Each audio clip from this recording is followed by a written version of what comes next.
की गुरु की चलानी है। कहते हैं गुरु को मत मानो, गुरु की मानो। गुरु को मत मानो, सिर्फ ऐसे मत बोलो मेरा बाबा मेरा बाबा। बाबा हरदास राम साहब को जो लोग मानते हैं वो कभी किसी वृद्ध को, वृद्ध औरत या वृद्ध पुरुष को कभी भी उसका निरादर नहीं करेंगे। जो भी बाबा हरदास राम साहब को मानते हैं, बाबा खुद बोल के गए हैं कि बुजुर्गों में मुझे देखो। बाकी हमने ऐसे कहा मेरा गुरु है, मेरा बाबा हरदास राम है, और अपने से बड़े से तू करके बात किया तो फिर कोई मतलब ही नहीं है गुरु बनाने का। सबसे पहले इज्जत देनी है, जितनी इज्जत देंगे उतनी मिलेगी। इज्जत नहीं देंगे तो इज्जत नहीं मिलेगी। बुजुर्गों की इज्जत करनी है। घर पे बाबा ने कहा माँ बाप की इज्जत करो।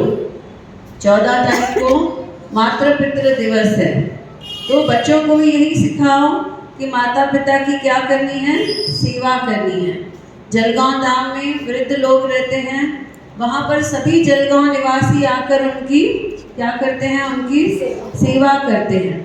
तो जितनी सेवा करेंगे उतने हमारे कर्म क्या हो जाएंगे, कट जाएंगे, उतने दुख हमारे जीवन से चले जाएंगे और उतने सुख हमारे जीवन में आएंगे।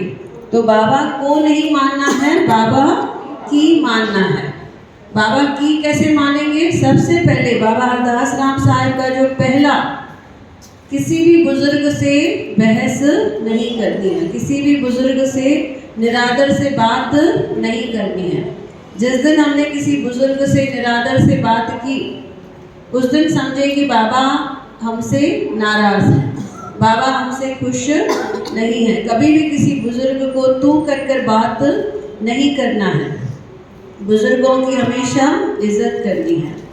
जलगांव धाम में ऐसे हुआ कि एक माता बैठ के कुछ तो पाठ पढ़ रही थी, तो कोई बुजुर्ग बुला रहा है, जो वृद्ध है कोई बुला रहा है, वो आवाज़ दे रहा है, उसको कुछ ज़रूरत है, उसको कुछ चाहिए।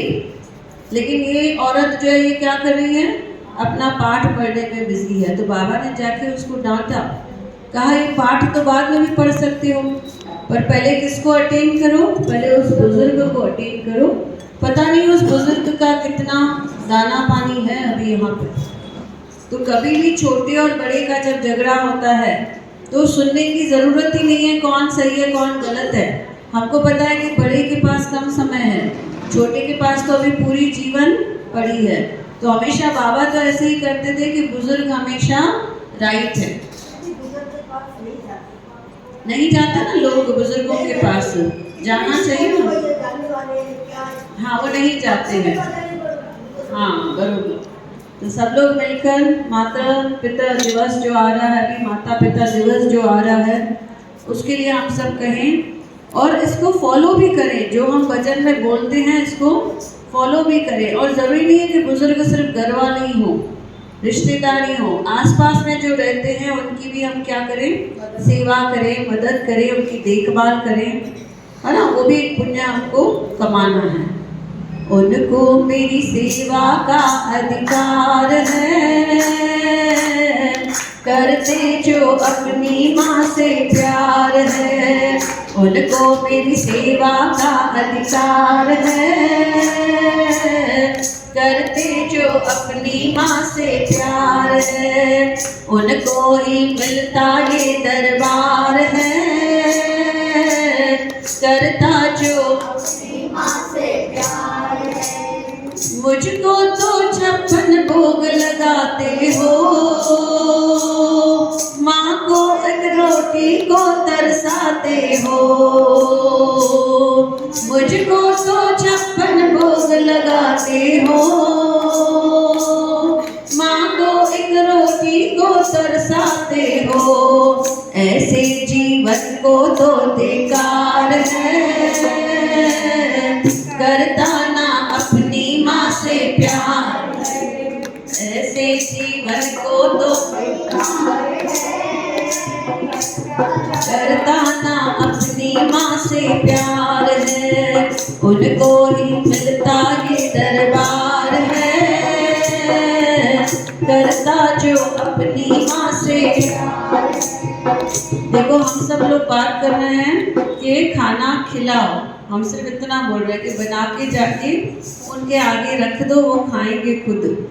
संत कंवरराम साहब थे, उनकी नज़र पड़ी एक कोड़ी के ऊपर कि ये कोड़ी है, पेड़ के नीचे बैठा रहता है, उसको ब्लैंकेट ओढ़ी हुई होती है और कोई उसके नज़दीक नहीं जाता है, क्योंकि उस ज़माने में ये बीमारी कॉन्टेजियस थी, एक से दूसरे को हो जाती थी।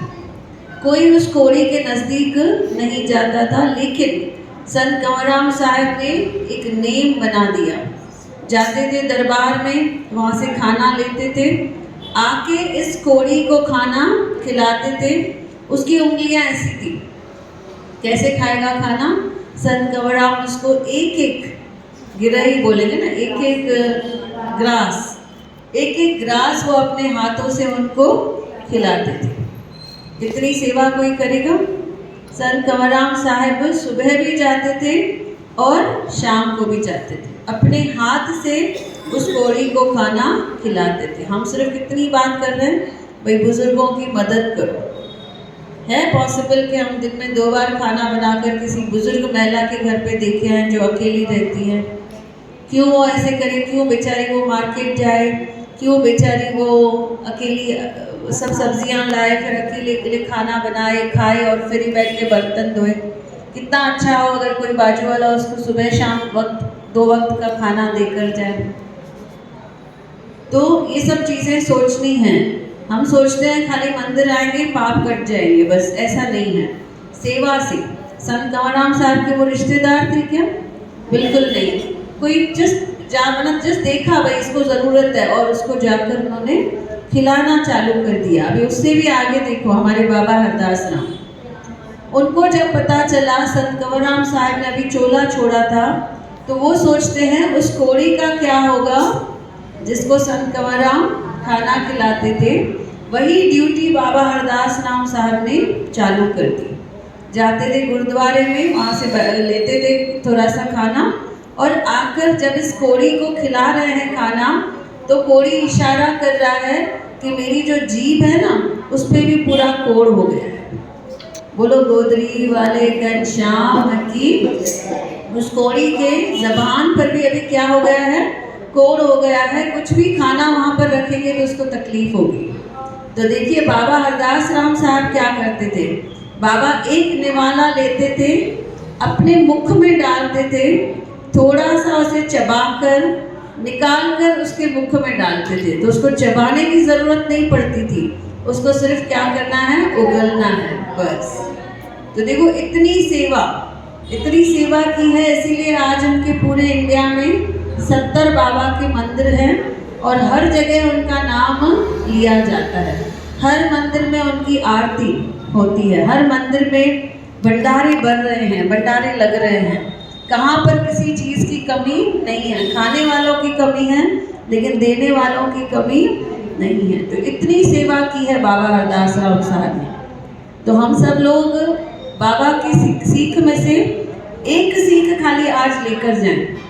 भाई हमको क्या करना है? बुजुर्गों की मदद करनी है। कोई बुजुर्ग हमें काम बोले तो सब काम छोड़ के तुरंत पहले उसकी मदद करनी है। कोई भाग्यशाली होगा जिसको कोई बुजुर्ग आकर कुछ काम बोलेगा। हमारी सोसाइटी में एक रहती थी बेचारी महिला अकेली, मैं उसको देखती थी, वो जाती थी मार्केट, अकेली जाती थी, सब्जियां लेकर आती थी, फिर आके खाना बनाएगी। थी उसके पास बाई थी कि आके बर्तन धो के जाती थी, लेकिन वो खाना खुद बनाती थी। तो मैं उसको 1-2 पहले तो मंदिर दिखा के आई कि देखो ये मंदिर है, यहाँ प्रसाद बढ़ता है, आप 1-2 दिन यहाँ पे चले जाते करो।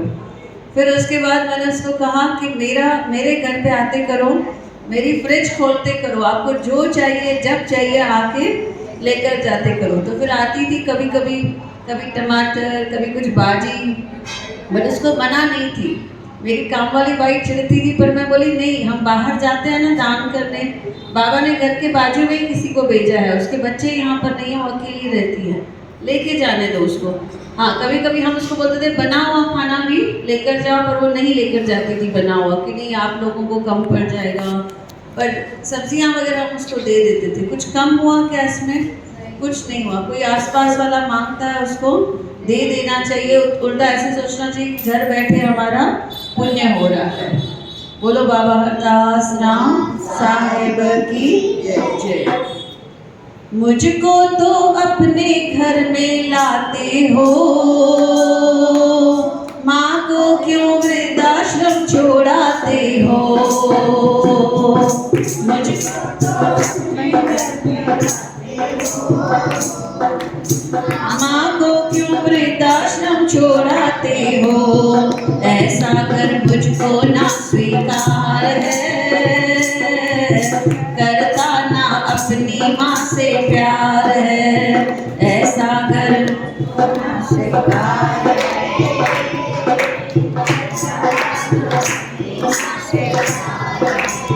उनको ही मिलता ये दरबार है, करता जो मेरा दरबार बड़ा ही सजाते हो, माँ को एक कमरा ना दे पाते हो। मेरा दरबार बड़ा ही सजाते हो, माँ को एक कमरा ना दे पाते हो। ऐसे करने को तो स्वीकार है, करता ना अपनी माँ से प्यार है। ऐसे बेटे को तो करता ना अपनी माँ से प्यार है, उनको ही मिलता ये दरबार है, करता जो माता को कहाँ छोड़ आया है, वृद्धाश्रम में। माँ फिर भी देखिए कंप्लेन नहीं कर रही है कि मुझे यहाँ पर छोड़कर गया है। उसको कोई पूछेगा तो वो कहेगी उसको तकलीफ है, उसको रूम कम है, उसके बच्चों को पढ़ाई में तकलीफ होती है। वो अपने बच्चे का ही अच्छा बोलेगी, कभी बुरा नहीं बोलेगी अपने बेटे के लिए। लेकिन वहाँ से बैठ के माँ क्या कह रही है, माँ कहती है आजा मिलने को अखियाँ तरसी हैं, उनसे मिलने को ये माँ मरती है। आजा मिलने को अखियाँ तरसी हैं, तुझसे मिलने को ये माँ मरती है। तेरे आने का ना आसार है, फिर भी क्यों तेरा इंतजार है। तेरे आने का ना फिर भी क्यों तेरा इंतजार है। बेशक तो मेरा गुनहगार है, फिर भी मुझको तो तुझसे प्यार है। बेशक तो मेरा गुनहगार है, फिर भी मुझको तो तुझसे प्यार है। जयकारा शेरा वाली दा बोल समाचे दरबार की। बाबा हरदास राम साहब की भक्ति करते करते हम सबको बाबा ऐसी सुमत दें कि हम 24 घंटे है ना, हमको शक्ति भी दे बाबा कि हम क्या करें, बुजुर्गों की सेवा करें। जो मंदिर में आ रहे हैं उनसे आदर से बात करें, अपने से बड़े बुजुर्गों का निरादर नहीं करें, कितनी भी बड़ी गलती हो उनकी। बाबा कभी भी डांटते नहीं थे, बोलते थे बाकी सब काम बाद में भी हो जाएगा। आप जो ये पोथी पढ़ते हो, पाठ पढ़ते हो, ये सब बाद में भी हो जाएगा, लेकिन पहले किसी बुजुर्ग के मन का हाल सुनो। आश्रम में बैठ के भी माता यही कहती है ना कि आओ सिर्फ मेरे से आके सिर्फ बात करो, बाकी मुझे और कुछ नहीं चाहिए। माता पिता जब तक हैं तब तक जीवन बहुत अच्छा है, तो जब माता पिता नहीं रहते हैं तब जीवन क्या हो जाता है, वीरान हो जाता है। जब तक वो हैं तब तक हम उनकी वैल्यू नहीं करते हैं, जैसे ही वो हमसे अलग होते हैं तब हमें फ़र्क पड़ता है, तब हमें याद आता है कि कितने इम्पोर्टेंट थे। तो इसीलिए जितना अभी समय है, जितना हम उनको समय दे सकें, उनकी सेवा कर सकें, उनकी इच्छाएं पूरी कर सकें, हमें करनी चाहिए। कभी भी मम्मी डैडी से चिल्लाकर बात नहीं करनी है। वो जो कह रहे हैं वो हमारे अच्छे के लिए कर रहे हैं। है ना, वो कभी नहीं चाहेंगे कि हमारा नुकसान हो।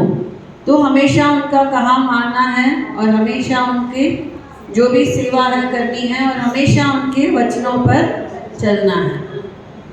जितना मंदिर आने से पुण्य नहीं मिलेगा उतना माँ बाप की सेवा करने से मिलेगा। तो सब लोग मिलकर क्या कहें? तू मंदिर मंदिर क्यों भटके, तेरे माता पिता तेरे ईश्वर है। तू जो है उनके कारण है, वो ही सच्चे परमेश्वर है। तू मंदिर मंदिर तेरे माता पिता तेरे ईश्वर हैं। तू जो है उनके कारण है, वो ही सच्चे परमेश्वर है।